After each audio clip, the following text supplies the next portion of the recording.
Por lo tanto, si rechazamos la ley, es lo mismo con rechazar al Hijo. Y rechazar al Hijo es lo mismo con rechazar al Padre.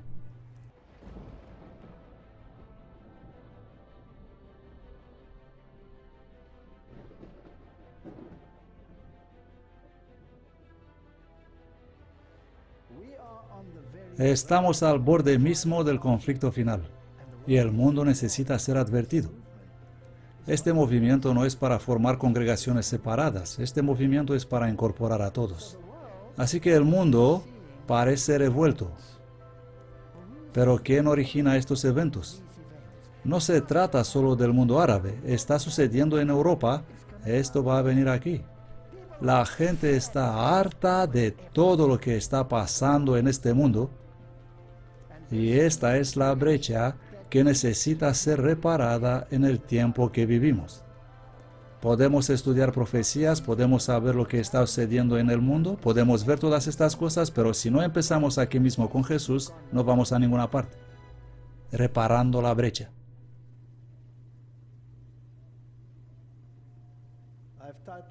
He titulado esta conferencia La Era, y vamos a ver algunas interesantes paralelas entre las historias del Antiguo Testamento sobre las eras de trillar y el juicio. Bueno, hace poco hemos plantado una pequeña parcela de trigo en nuestra granja porque quería ver cómo va a crecer. Creció maravillosamente. Solo se trataba de 1 hectárea.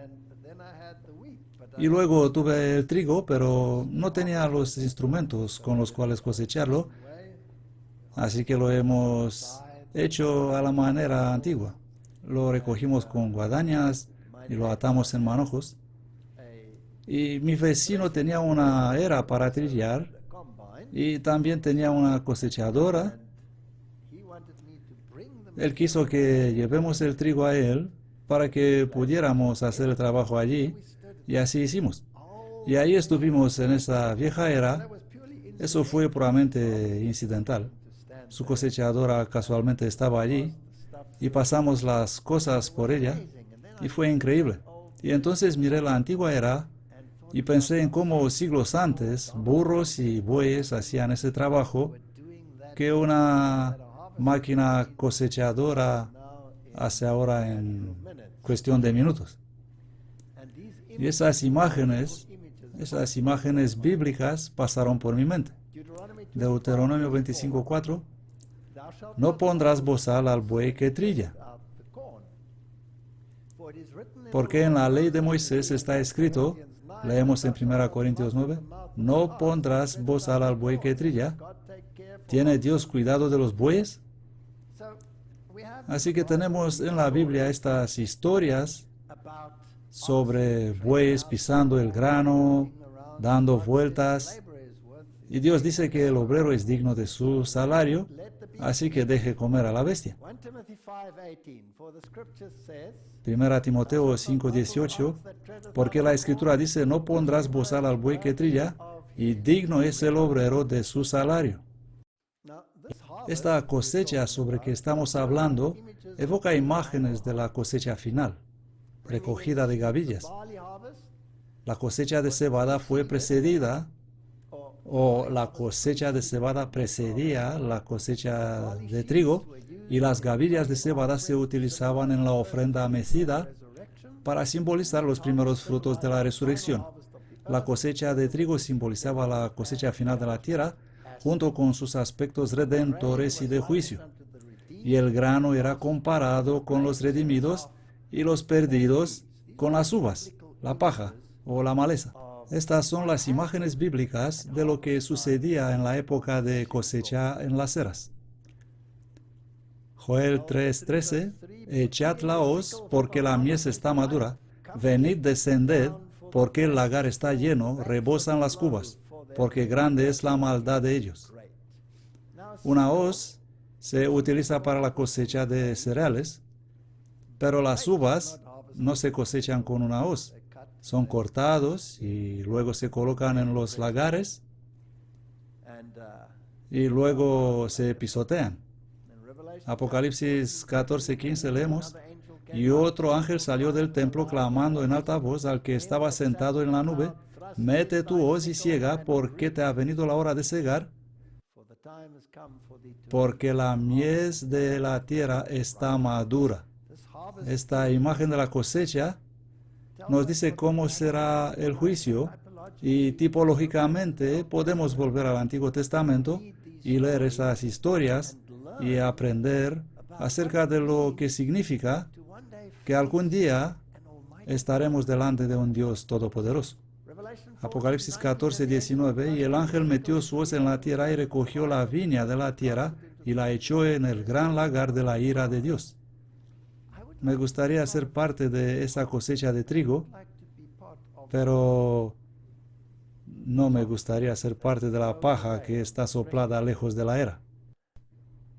Ni tampoco quería ser parte de esa cosecha de uvas, porque es la cosecha de ira de Dios. Y el lagar fue hollado fuera de la ciudad, y del lagar salió sangre hasta los frenos de los caballos, en una extensión de 300 kilómetros. Aquí tenemos una descripción de la magnitud de los que no quieren estar en el reino de Dios.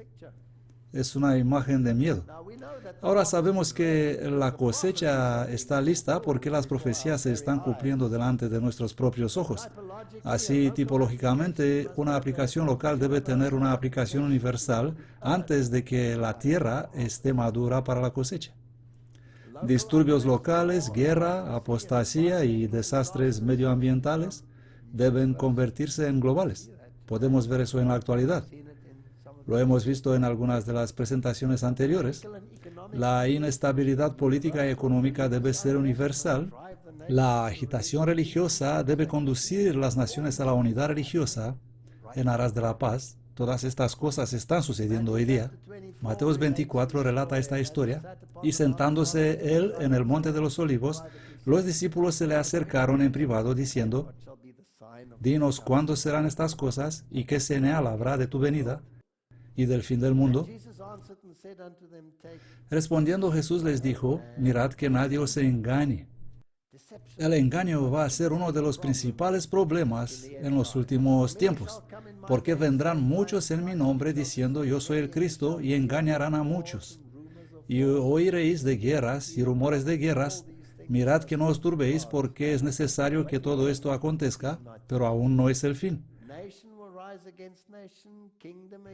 Pues se levantarán nación contra nación y reino contra reino, hambres, epidemias, terremotos en distintos lugares. Esta aplicación general, como lo vemos en el mundo hoy, entonces os entregarán para ser atribulados y os matarán, y seréis aborrecidos de todas las naciones por causa de mi nombre. Luego llega el cumplimiento final de las profecías que nos dicen que el tiempo está aquí. Así que debe aplicarse la marca de la bestia, y sabemos que los mecanismos para configurar eso están en plena marcha, con Europa tratando de introducir una legislación en este sentido, y los estados de Norteamérica saltando en ese tren.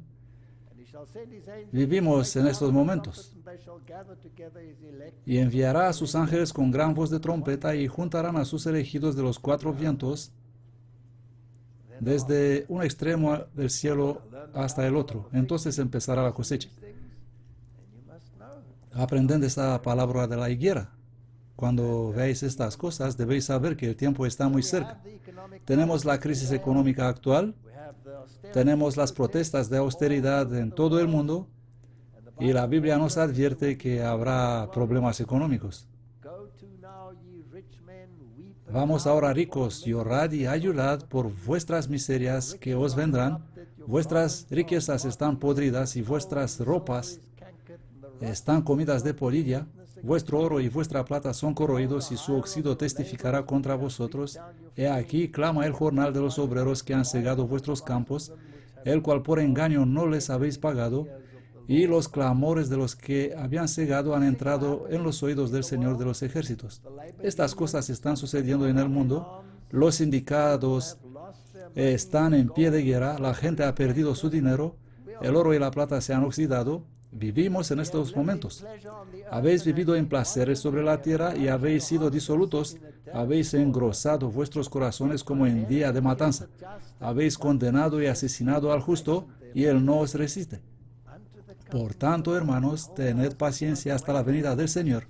Mirad cómo el labrador espera el precioso fruto de la tierra, aguardando con paciencia hasta que reciba la lluvia temprana y tardía. Tened paciencia también vosotros, afirmad vuestros corazones, porque la venida del Señor se acerca. Este no es tiempo para perder nuestra fe. Este es tiempo para mirar hacia arriba y esperar para esa cosecha venidera. Las eras y su importancia para la cosecha final. Jeremías 51:33. Porque así dice Jehová de los ejércitos, Dios de Israel: la hija de Babilonia es como una era. Es tiempo ya de trillarla. De aquí a poco le vendrá el tiempo de la siega. Vivimos tiempos fascinantes. Y aunque Babilonia parece dominar sus fuerzas y reagruparse, ella será trillada. Isaías 21:9 dice: y he aquí que viene carro de hombres con un par de jinetes, y habló y dijo: ha caído Babilonia, y todas las imágenes de sus dioses quebró él en tierra.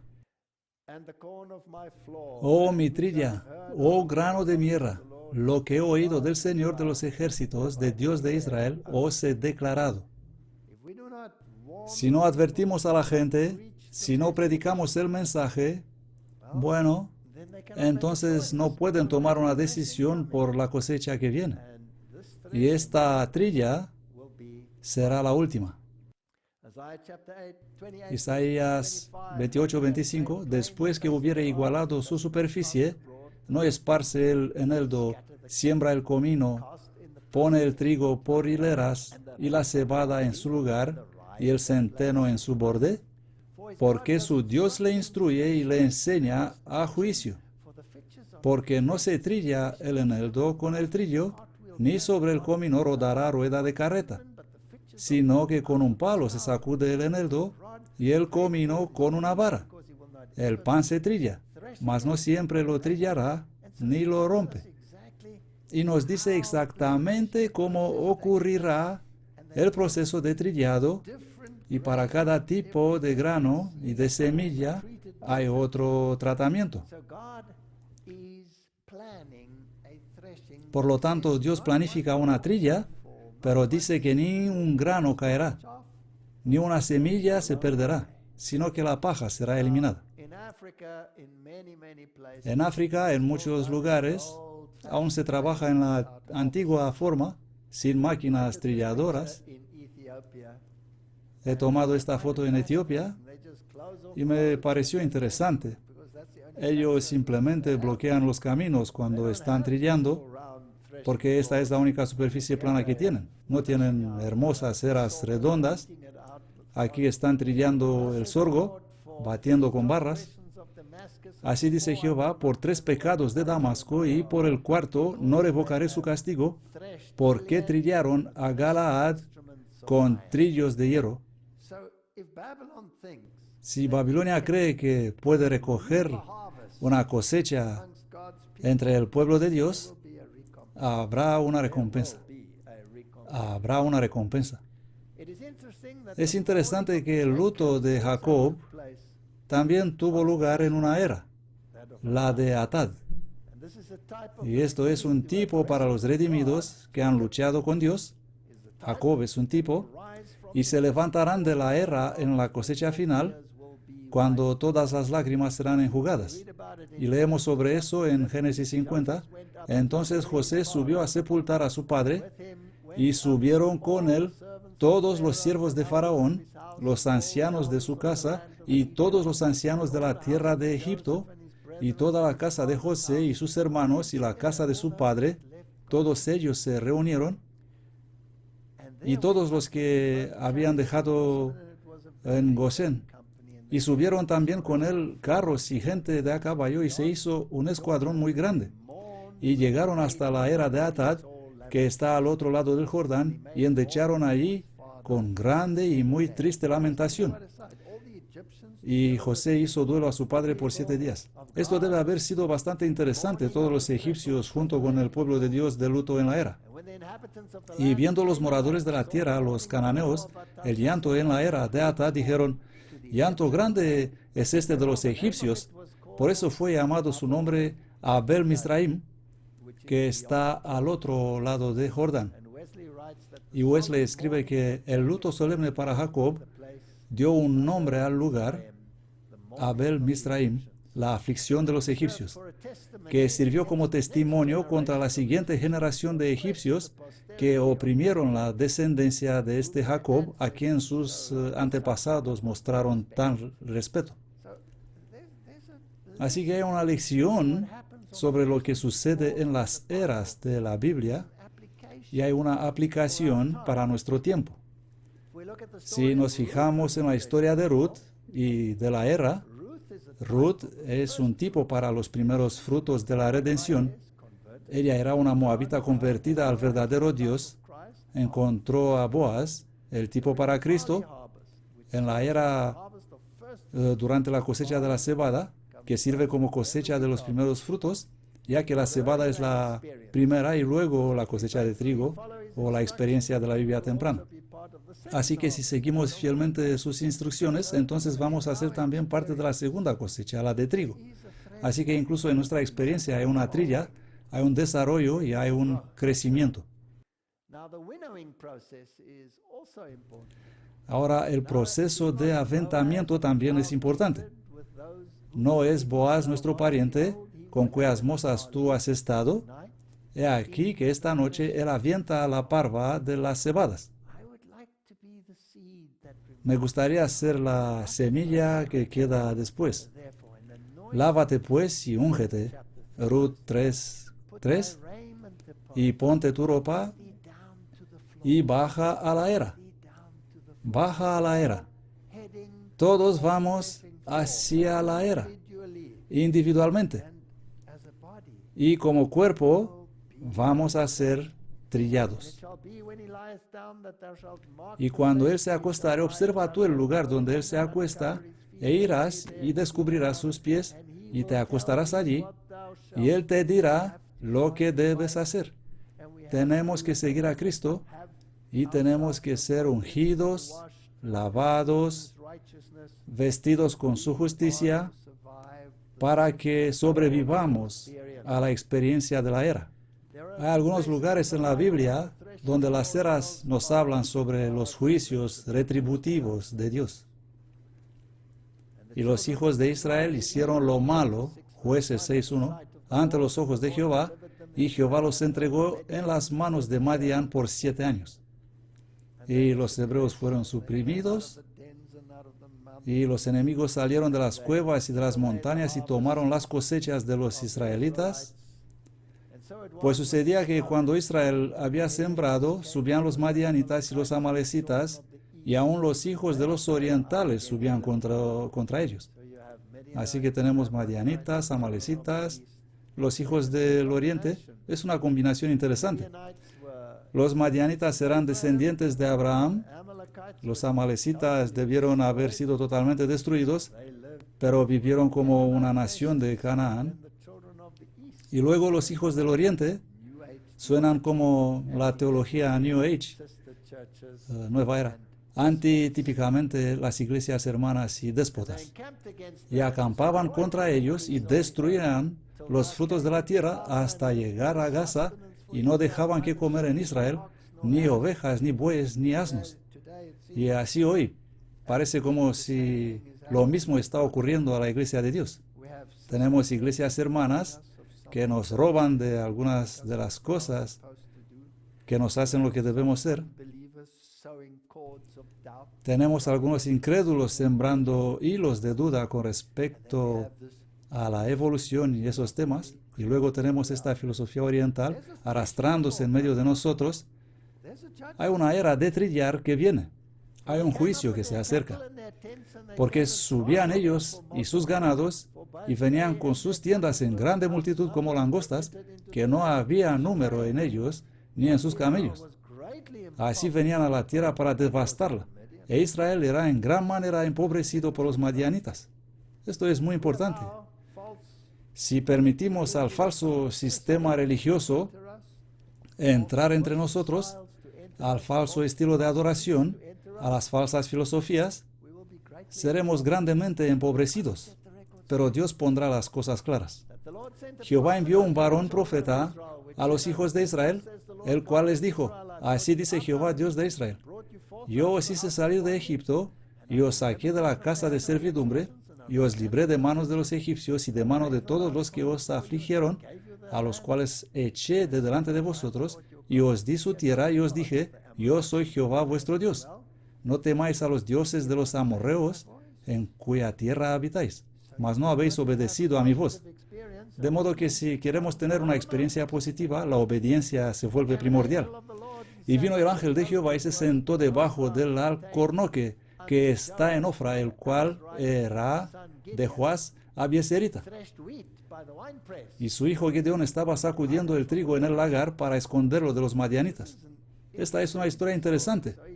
Así que él trillaba el trigo no en una era, porque eso habría sido demasiado a la vista. Lo hacía en un lagar, pero el lagar es también un símbolo del juicio de los impíos. Y el trigo es un símbolo del juicio de los justos. Y el ángel de Jehová se le apareció y le dijo: Jehová es contigo, poderoso valiente. Y Gedeón le respondió: ah, Señor mío, si Jehová es con nosotros, ¿por qué nos ha sobrevenido todo esto? ¿Y dónde están todas sus maravillas que nuestros padres nos han contado, diciendo: ¿no nos sacó Jehová de Egipto? ¿Nos ha desamparado el Señor y nos ha entregado en manos de los madianitas? Dios permite las circunstancias, incluso dentro de su iglesia. Y aún así, Él sigue siendo el capitán del timón. Y esta es una buena noticia. Esto es alentador.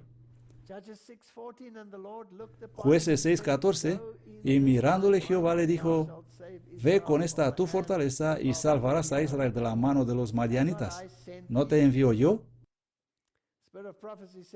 El espíritu de profecía dice: antes de honra está la humildad. El Señor puede utilizar más eficazmente a los más sensibles a su propia indignidad e ineficiencia.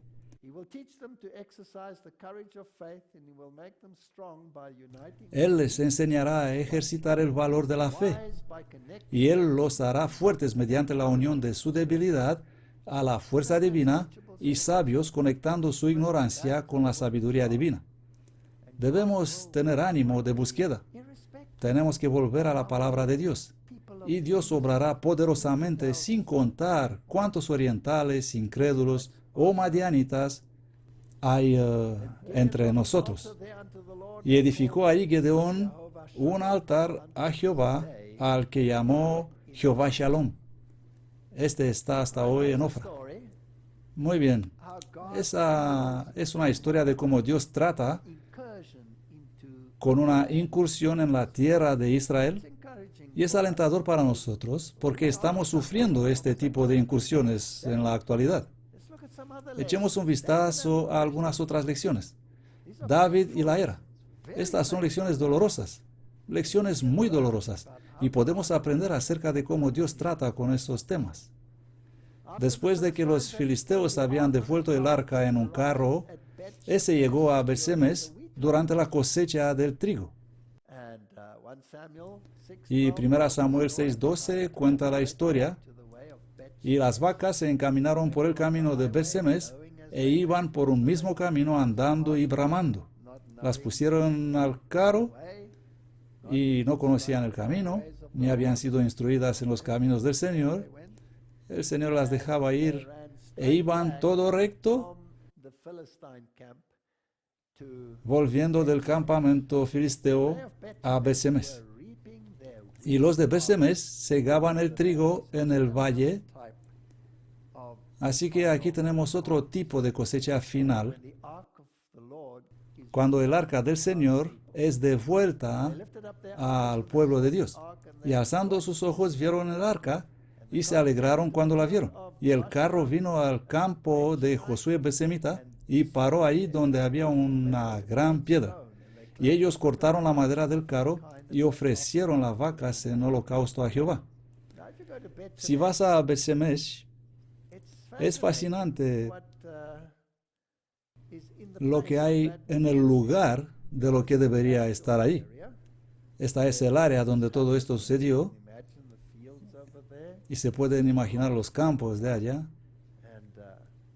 Y ellos cosechaban el trigo y ese carro llegó por el camino con las vacas tirando de él. Y en algún lugar en esta zona ocurrió realmente este evento. Aquí está mi amigo François Duplessis.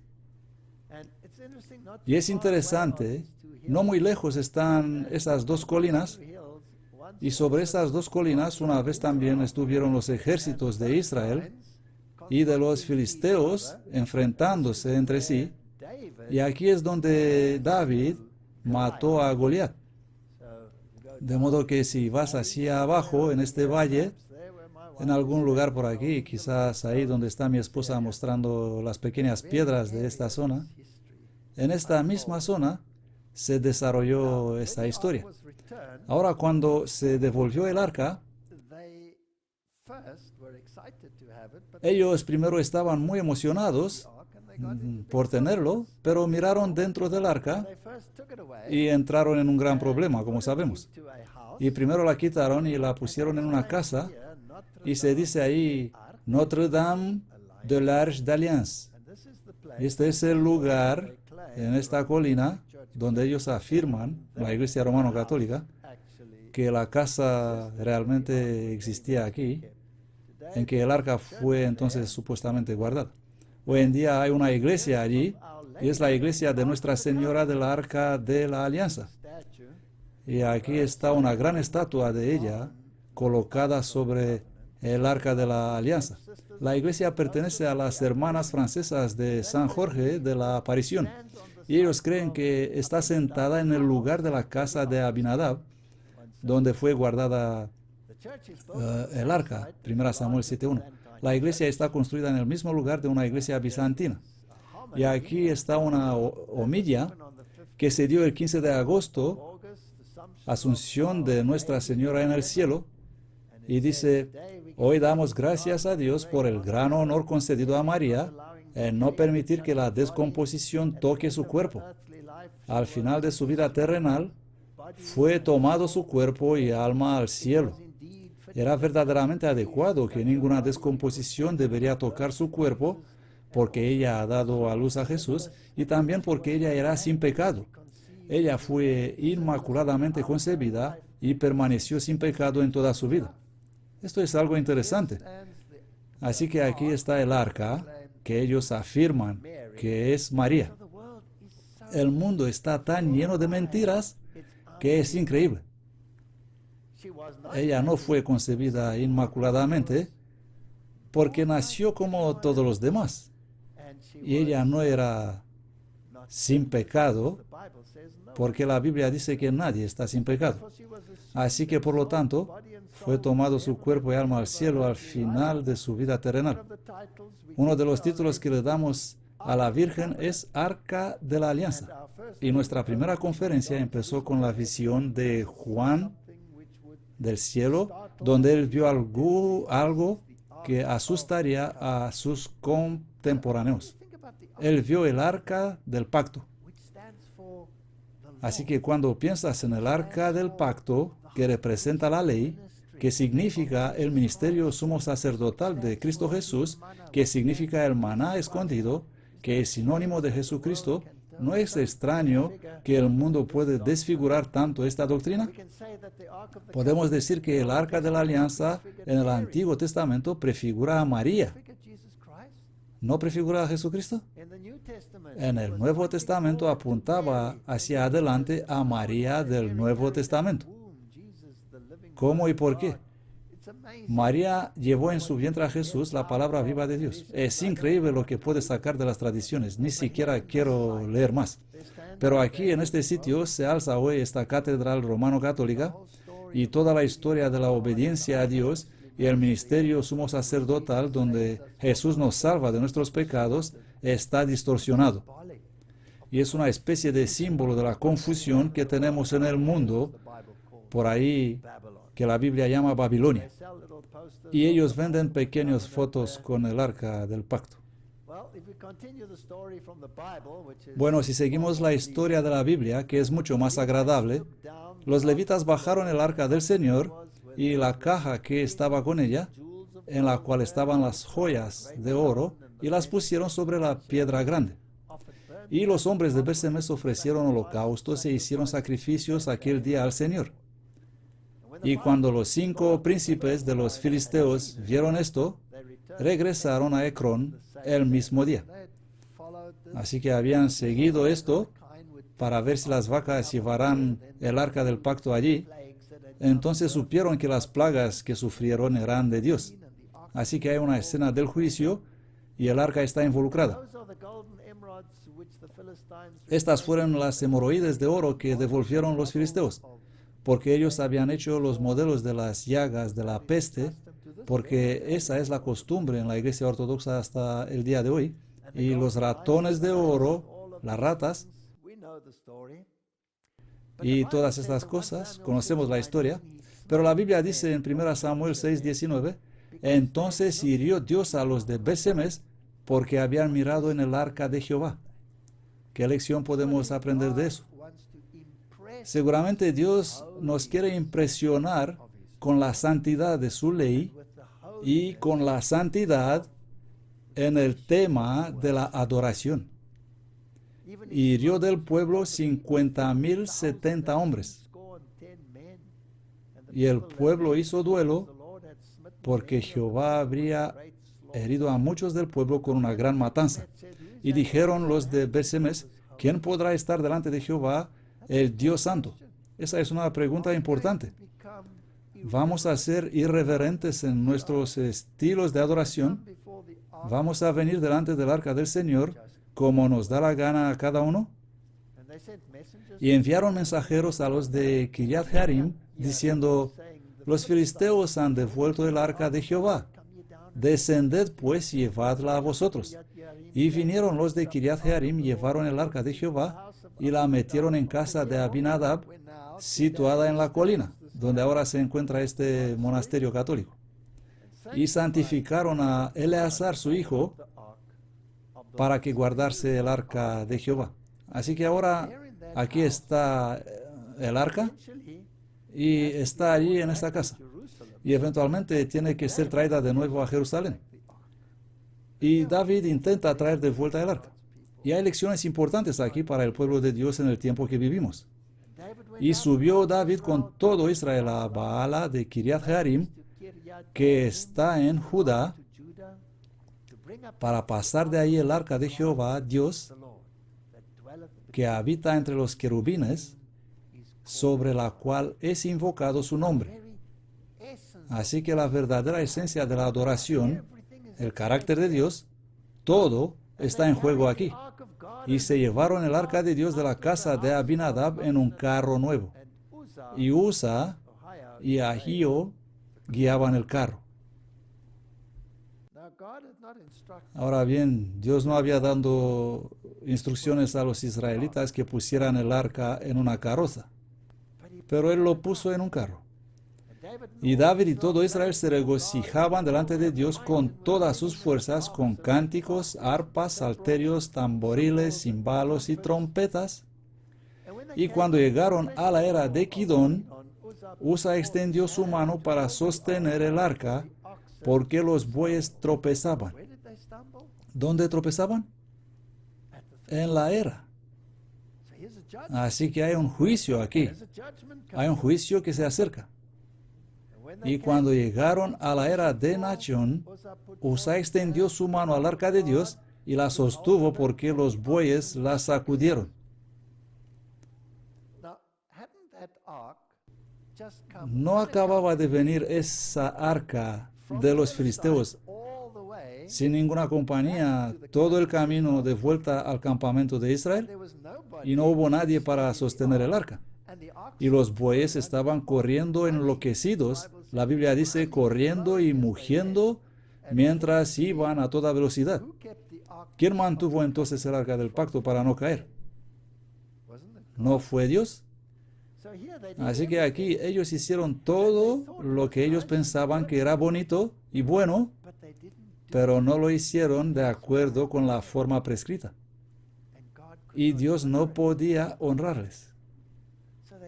Así que la estaban llevando en su pequeño carro y Usa pagó la sanción. Y el furor de Jehová se encendió contra Usa y lo hirió, porque extendió su mano al arca y murió allí delante de Dios. Dios había prescrito, el arca del pacto había de ser transportada por los levitas. Esta es la forma en que lo haréis.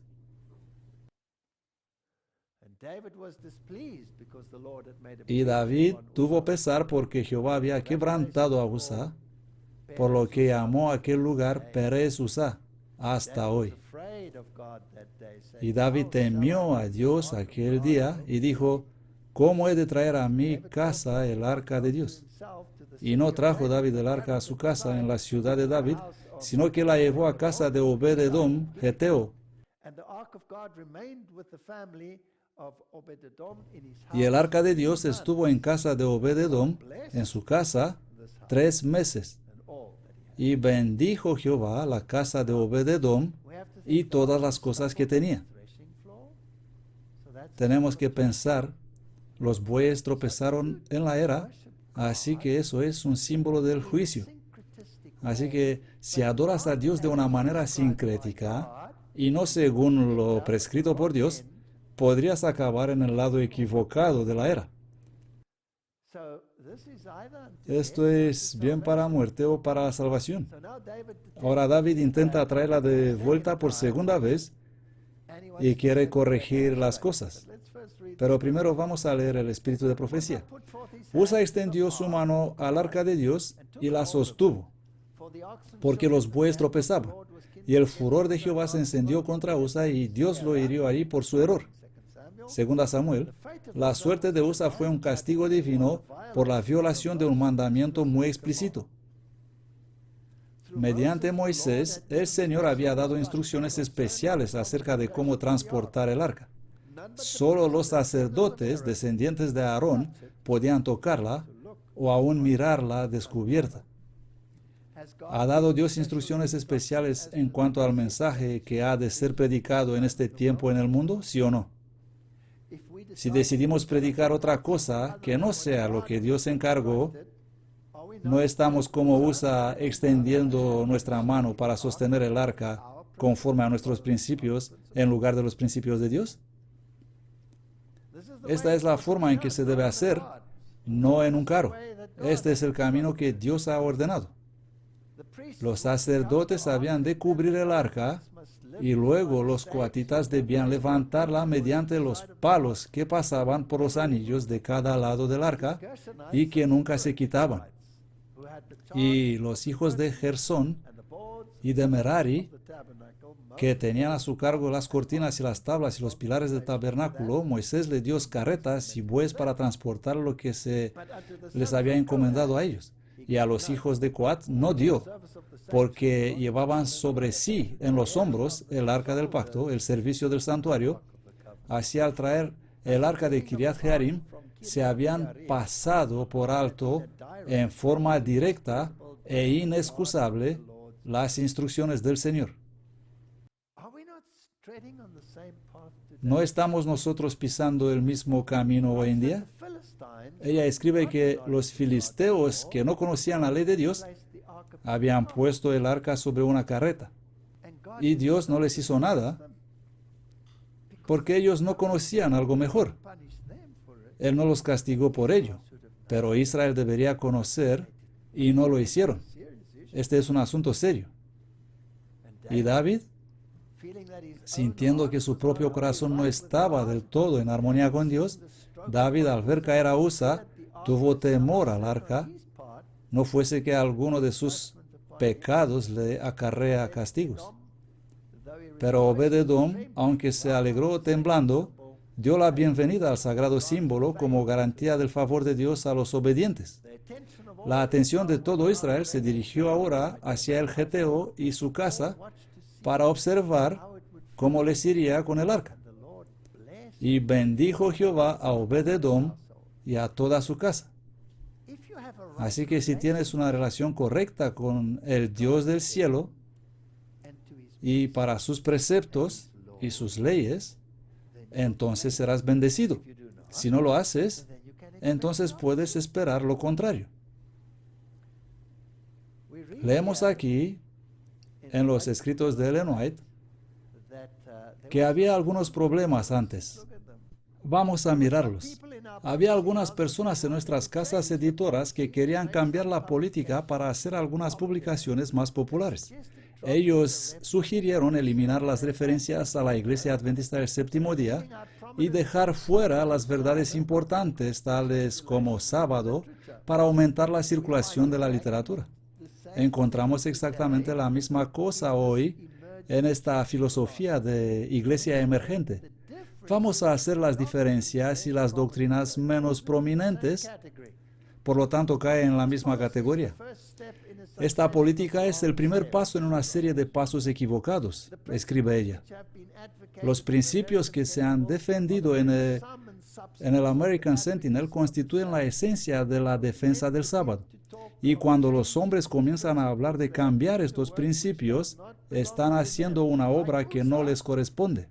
Lo mismo que USA, están tratando de afirmar el arca que pertenece a Dios y está bajo su supervisión especial. Tanto que si decimos, vamos a hacer amistad con el mundo para que podamos llevar este mensaje al mundo,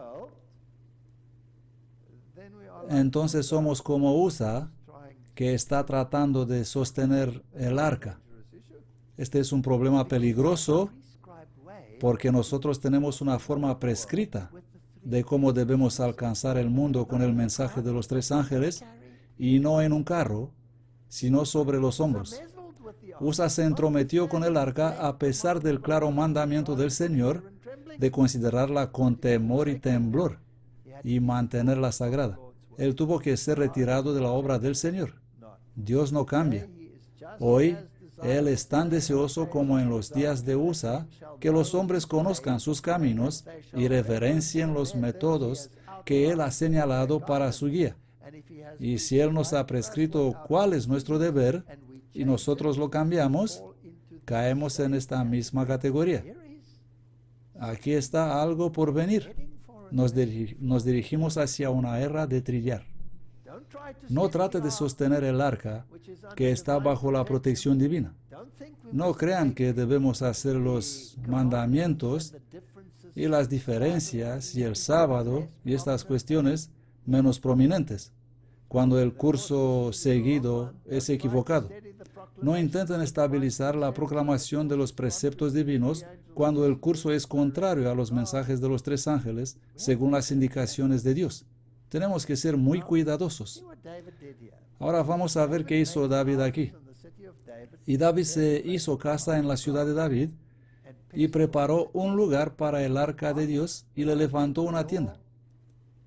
El arca, la ley, el ministerio sumo sacerdotal de Cristo, el maná, deben ser fundamentales para nuestra religión. Deben estar en el centro y tenemos que preparar un lugar para que puedan entrar en esta ciudad. Luego David dijo, solo los levitas pueden transportar el arca de Dios. Así que aprendió la lección. Porque a ellos ha escogido Jehová para que lleven el arca de Dios y les sirven perpetuamente. Y congregó David a todo Israel en Jerusalén para que pasasen el arca de Jehová a su lugar, el cual él le había preparado. Y David reunió a los hijos de Aarón y a los levitas. Así que había aprendido que Dios tiene un camino establecido y fue a actuar de acuerdo con esta manera y no a mi manera. Luego nos dice quiénes fueron todos los involucrados. No tenemos que entrar en todos los detalles de los hijos, etcétera, etcétera. Y todos ellos se reunieron y les dijo, vosotros sois los principales padres de los levitas, santificaos. Tenemos que santificarnos porque la casa donde el arca tiene que estar debe ser una casa viva, constituida por entidades vivas, personas físicas integradas en la casa, un templo espiritual.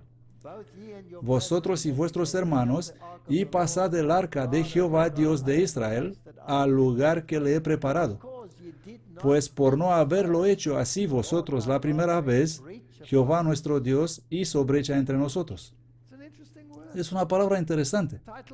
El título de toda esta serie fue Reparando la brecha. ¿Vamos a reparar la brecha? ¿Vamos a poner las cosas bien correctas? ¿Vamos a hacer las cosas como Dios manda? ¿O vamos a seguir los dictados de las nuevas espiritualidades? Por cuanto no le buscamos según la ordenanza. No nos ha dado Dios nuestras órdenes de marcha en cuanto a cómo debemos abordar este tema, cómo debemos advertir a la gente de lo que se avecina, cómo debemos exponer la maldad del hombre de pecado, cómo debemos advertir contra la marca de la bestia y su imagen, etc. Así los sacerdotes y los levitas se santificaron para traer el arca de Jehová Dios de Israel, y los hijos de los levitas trajeron el arca de Dios puesta sobre sus hombros en las barras, como lo había mandado Moisés conforme a la palabra de Jehová. Esta es la base, y esta es la única manera por la cual el pueblo de Dios puede operar. David habló a los principales de los levitas que constituyesen de sus hermanos a cantores con instrumentos de música, con salterios y arpas y címbalos, que resonasen y alzasen la voz con alegría.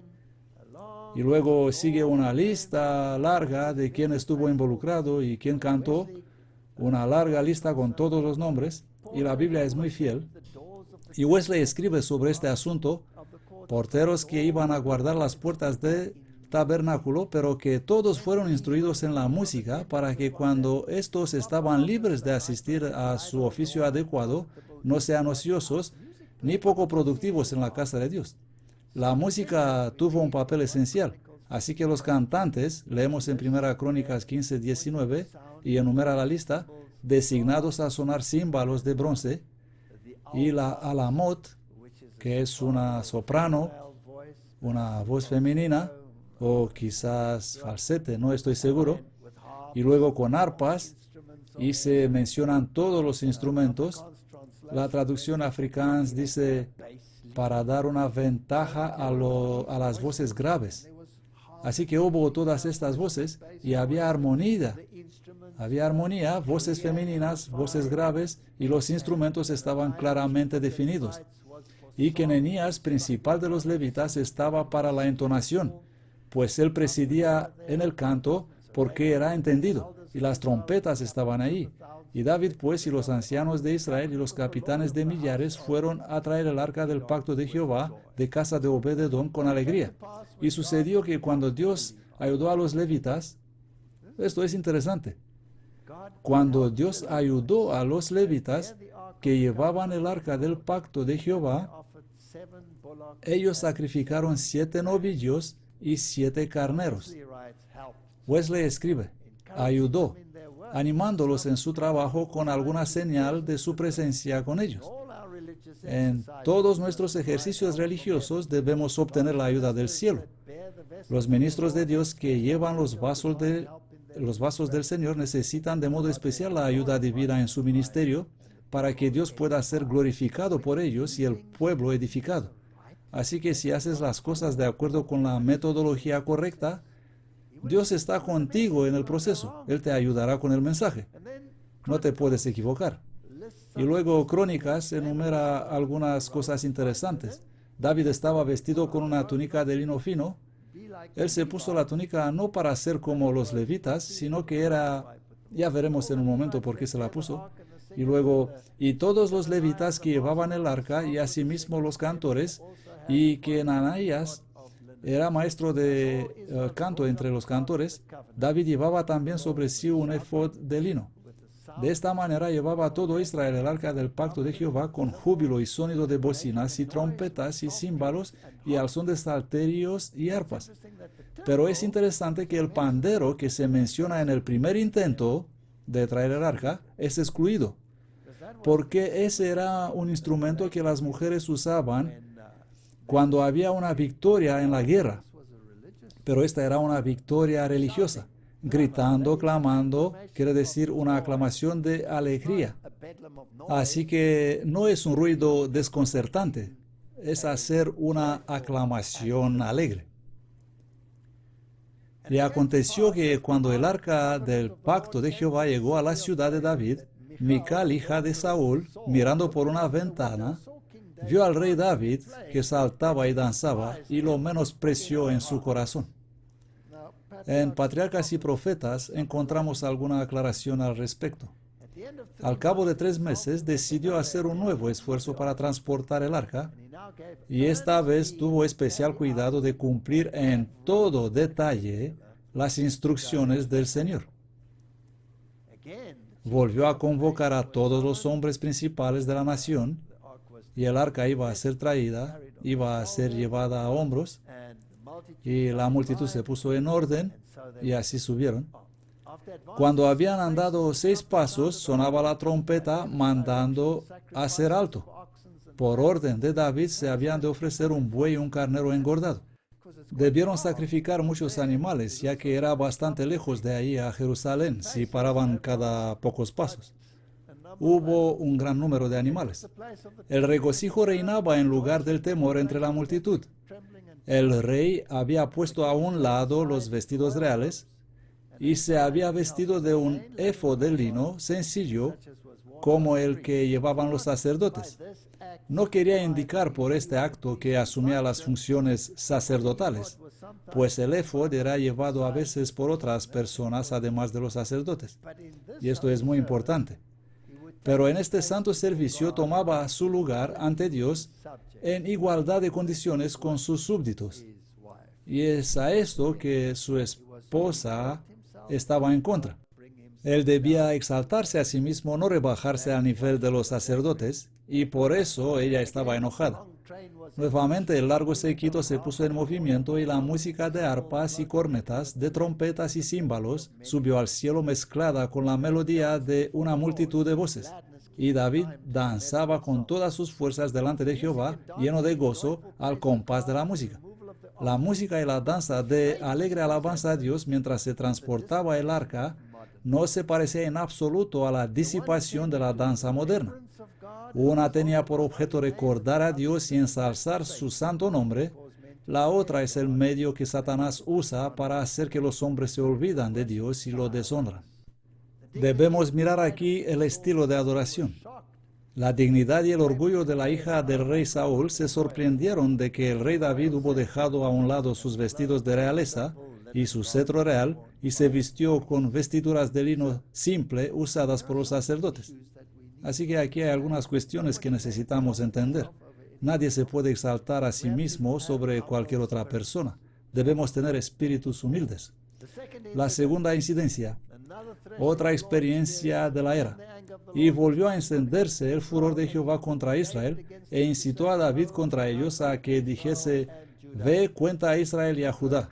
Y 1 Crónicas 21:1 dice que es Satanás quien incitó a David a censar a Israel. Así que algunos de los críticos, lo sabemos, usan esto para socavar la Biblia. Pero el comentario de los creyentes en la Biblia dice, puede parecer que Dios en su cólera le dijo a David a hacer un censo de Israel, pero sabemos de 1 Crónicas 21:1 que fue Satanás quien incitó a David a hacer esto. Y Dios, en el pensamiento de ellos, debido a su voluntad permisiva, le dijo a contarlos. El comentario bíblico de Ginebra dice, el Señor permitió que Satanás, como en 1 Crónicas 21:2, así que esta es una historia interesante. Y creo que este es el resumen del problema que estamos a punto de enfrentar. Jacob 1:13, cuando uno es tentado, no diga que es tentado por Dios, porque Dios no puede ser tentado con el mal, ni él tienta a nadie. La Biblia es muy clara. Dios nunca dio esta instrucción. Él permitió a Satanás obrar en la mente de David. Segunda Samuel capítulo 24:2 dice, y dijo el rey a Joab, general del ejército que estaba con él, recorre ahora todas las tribus de Israel desde Dan hasta Beersheba y cuenta al pueblo para que yo sepa el número de la gente. Y Joab, imagínese a Joab, él no era exactamente la persona más espiritual en el reino. Él dijo al rey,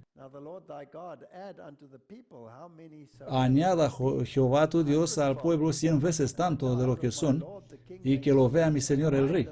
Mas ¿para qué quiere esto mi señor el rey? ¿Por qué quieres hacer esto? ¿No confías en Dios? Pero la palabra del rey pudo más que Joab y que los capitanes del ejército. Y así Joab fue y lo hizo. Contaron el pueblo. ¿Comprenden? Si nos basamos en nuestro número, podríamos tener un problema. Y si pensamos que podemos engrosar nuestros números suavizando nuestra doctrina, entonces tendremos un problema también. Todo esto dará lugar a un mayor zarandeo. Segunda Samuel 24:8 dice, y después que hubieron recorrido toda la tierra, volvieron a Jerusalén al cabo de 9 meses y 20 días. Y Joab dio la suma del número del pueblo al rey. Y los de Israel fueron 800,000 hombres valientes que sacaban espada, y los de Judá fueron 500,000 hombres. El comentario adventista del séptimo día dieron la suma. Las cifras aquí presentadas difieren de las Primera Crónicas 21:5. Algunos creen que el total asignado a Israel en Crónicas puede haber incluido el ejército permanente de 288,000 hombres, Primera de Crónicas 27:1-15. Otros dan por sentado que ese total incluye un cálculo aproximado de las tribus de Leví y Benjamín que no fueron censadas. Quizá pueda haber una diferencia entre los fuertes aquí mencionados y todo Israel. Ya saben, siempre hay personas que tratan de criticar la Biblia y tenemos que ser muy prudentes porque hay muy buenas explicaciones de por qué algunos textos de la Biblia difieren de otros. Por ejemplo, en el Nuevo Testamento encontrarás a menudo que un escritor utiliza la forma hebrea de la verdad y otro va a utilizar la manera romana de la verdad, y entonces los tiempos son totalmente diferentes y la gente dice que la Biblia está en conflicto consigo misma cuando en realidad está en armonía. Segunda Samuel 24:10, y después que David hubo contado al pueblo, le pesó en corazón. Tenía remordimientos, sabía que hizo algo mal. Y dijo David a Jehová, yo he pecado gravemente por haber hecho esto. Mas ahora, oh Jehová, te ruego que quites el pecado de tu siervo, porque yo he hecho muy neciamente. David estuvo tan orgulloso de los números, quiso saber cuántos habían entrado, cuántos estaban a su disposición. Y a través de este proceso, que Dios le está mostrando que los números no son realmente lo que importa, porque muchos de ellos en realidad no estaban con él, y que iban a ser juzgados, y que iba a haber esos números disminuyendo y disminuyendo y disminuyendo. ¿Queremos nosotros ver eso?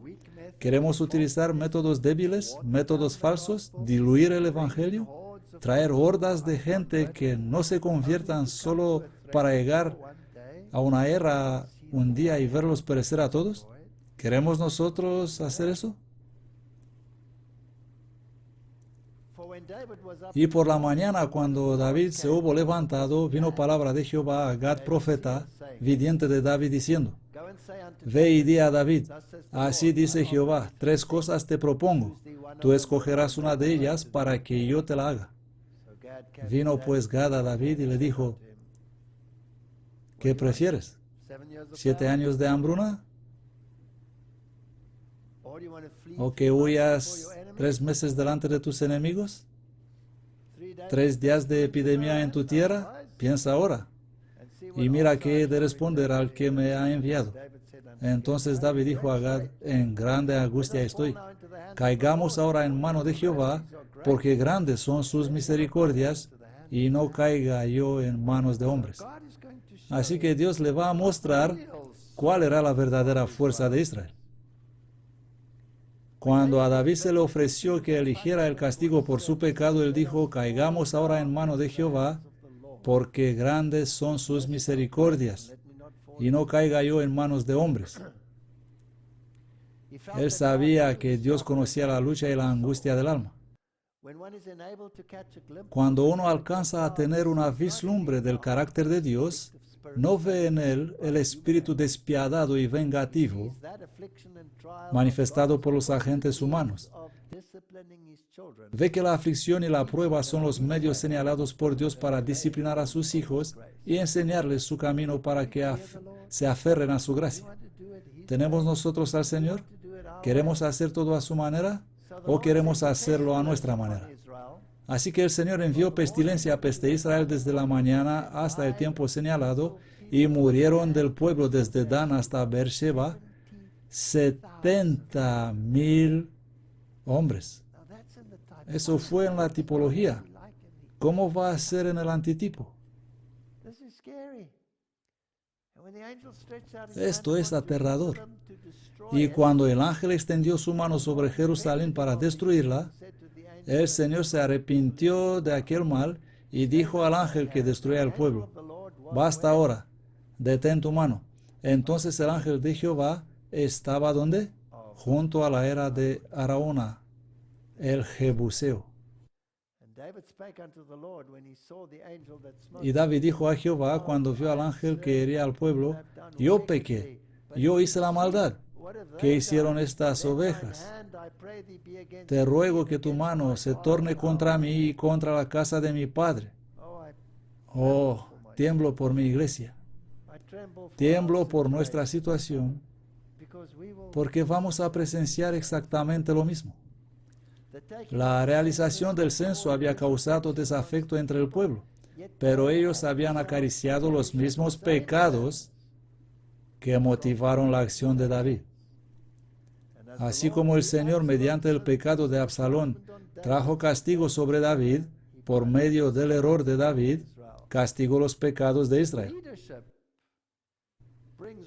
Si el liderazgo trae directivas equivocadas y malas intenciones en el trabajo, no solo los dirigentes van a sufrir, sino que las personas con las mismas mentalidades sufrirán también.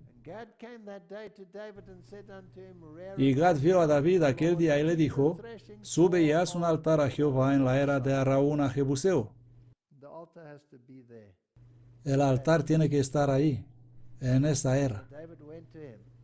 Así que David fue a él, y la Biblia nos dice lo que pasó. Le pidió la era para comprarla, para construir un altar al Señor. Y Arauna dijo a David, tome y ofrezca a mi señor el rey lo que bien le pareciere. Y aquí bueyes para el holocausto, y los trillos y otros pertrechos de los bueyes para leña. Toda la era, con todas sus herramientas, estaba allí, y él quiso ofrecerla a David. Así que hablaron. Todo esto hizo Arauna como un rey da al rey. Luego dijo Arauna al rey, Jehová tu Dios te sea propicio. Y la respuesta de David dijo a Arauna, no, sino por precio te lo compraré, porque no ofreceré a Jehová mi Dios holocaustos que no me cuesten nada. Así que David compró la era y los bueyes por 50 siclos de plata. Es interesante que esta suma es mencionada en plata. Y edificó allí David un altar a Jehová, y sacrificó holocaustos y ofrendas de paz, y Jehová escuchó la intercesión por la tierra, y cesó la plaga en Israel. En esta era, Esta es una muy interesante era, como veremos. Segunda Samuel relata que se pagaron 50 ciclos de plata y Primera Crónicas 21 dice que fueron pagados 600 ciclos de oro por la tierra.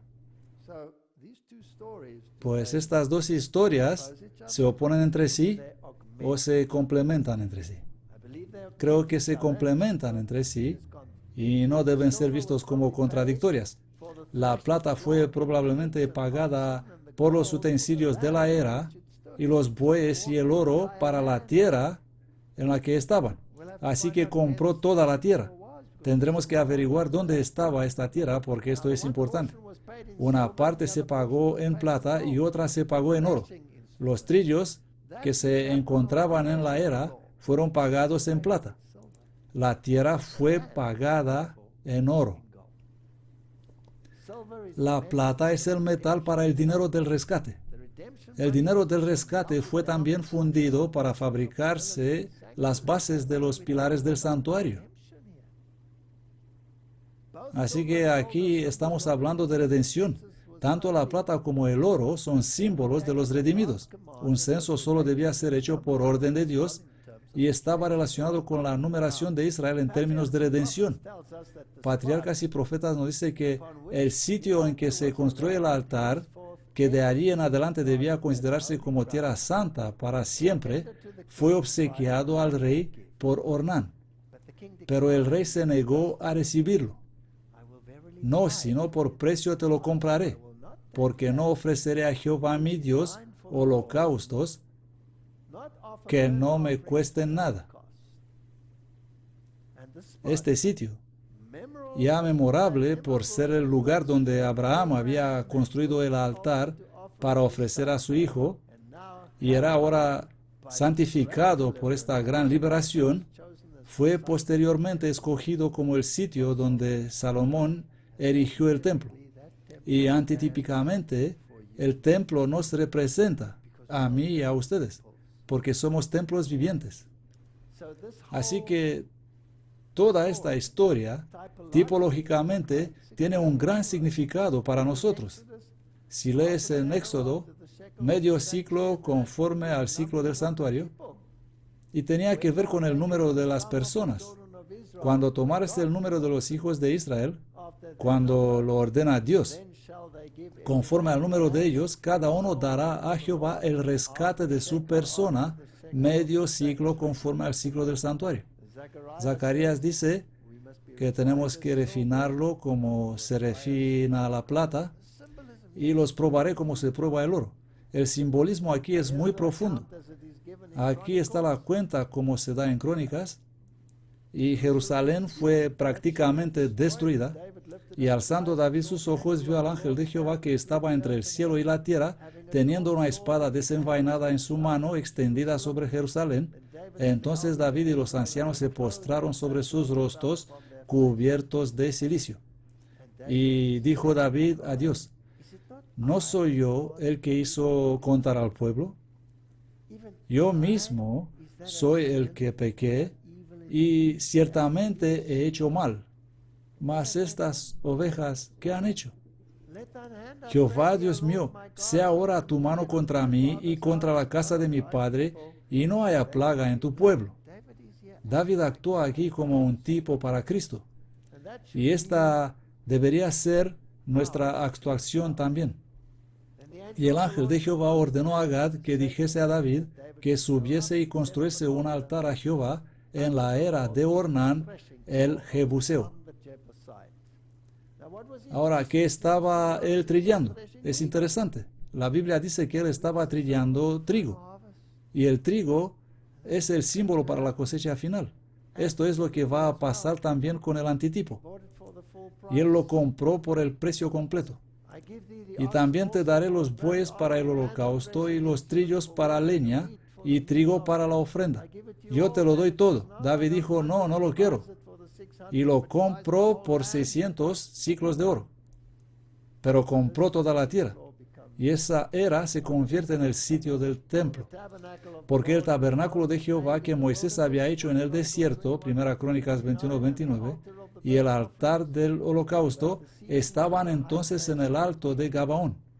Pero David no pudo ir allá a consultar a Dios porque estaba espantado a causa de la espada del ángel de Jehová. Si nos presentamos ante nuestro Dios Santo, debemos tener el decoro adecuado.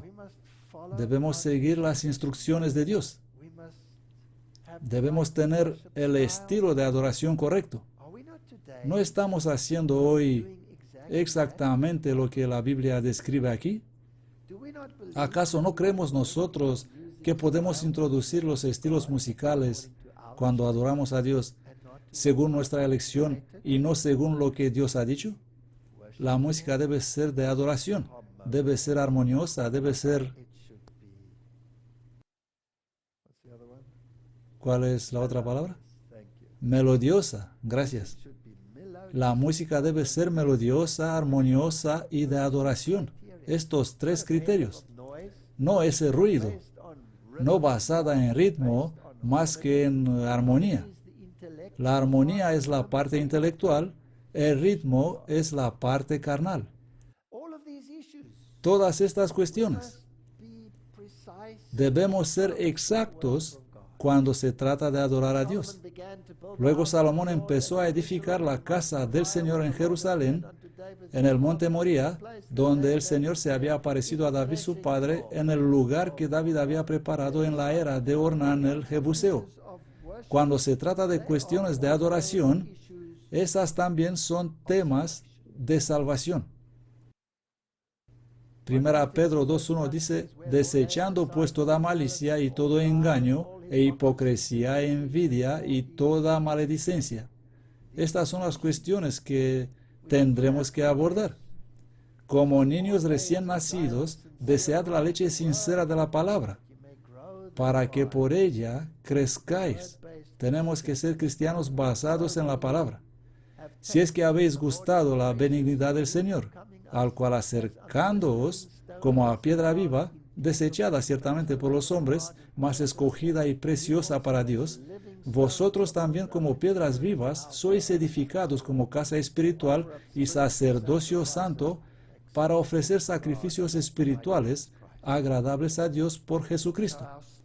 Así que nuestro estilo de adoración, nuestra manera de seguir las instrucciones de Dios, nuestras metodologías, todas han sido prescritas por Dios. Si preferimos poner el arca en un carro, si preferimos a engrosar nuestro número por medios que Dios no ha ordenado, Él mostrará que esas cifras no tienen sentido. Todas estas cuestiones llegarán al juicio. Que el Señor sea bondadoso con su pueblo. Por lo cual también contiene la Escritura, he aquí pongo en Sión la principal piedra del ángulo, escogida, preciosa, y el que creyere en él no será confundido. Para vosotros, pues, los que creéis, él es precioso, mas para los desobedientes, la piedra que los edificadores desecharon, esta fue hecha la cabeza del ángulo. El tropiezo. Leemos todo sobre esto en 1 de Pedro 2:10. Si queremos hacer alianzas donde tomamos esta piedra angular y le ponemos en una esquina y no le usamos porque queremos construir puentes hacia los sistemas religiosos que no honran la piedra angular, ¿dónde vamos a terminar entonces? Sin Jesús no somos nada. Sin la Biblia nos convertimos en unos de muchos.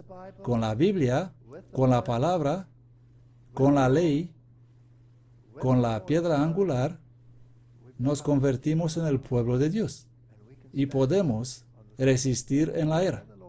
Que el Señor ayude a su iglesia. Que el Señor tenga misericordia de su iglesia. Que el Señor se compadezca porque la gente no sabe. Ellos son guiados como ovejas errantes a veces por los pastores que están siguiendo los dictados de su propio corazón. Vamos a orar por nuestra iglesia. Vamos a orar por nuestros líderes. Hay muchos líderes en nuestra iglesia que quieren hacer las cosas de la manera correcta, pero a veces las olas de la apostasía son demasiado abrumadoras. Oremos por la iglesia. Vamos a orar. Padre Celestial, nos dirigimos hacia una era antitípica para la trilla. Y, oh Señor Dios, ¿cómo te necesitamos? ¿Cuánto te necesitamos en este momento de la historia de la tierra, cuando las cosas están llegando a su fin? Te rogamos, tenga cuidado de tu pueblo y llévanos por sendas de justicia para que podamos soportar aquel día la trilla. En el nombre de Jesús. Amén.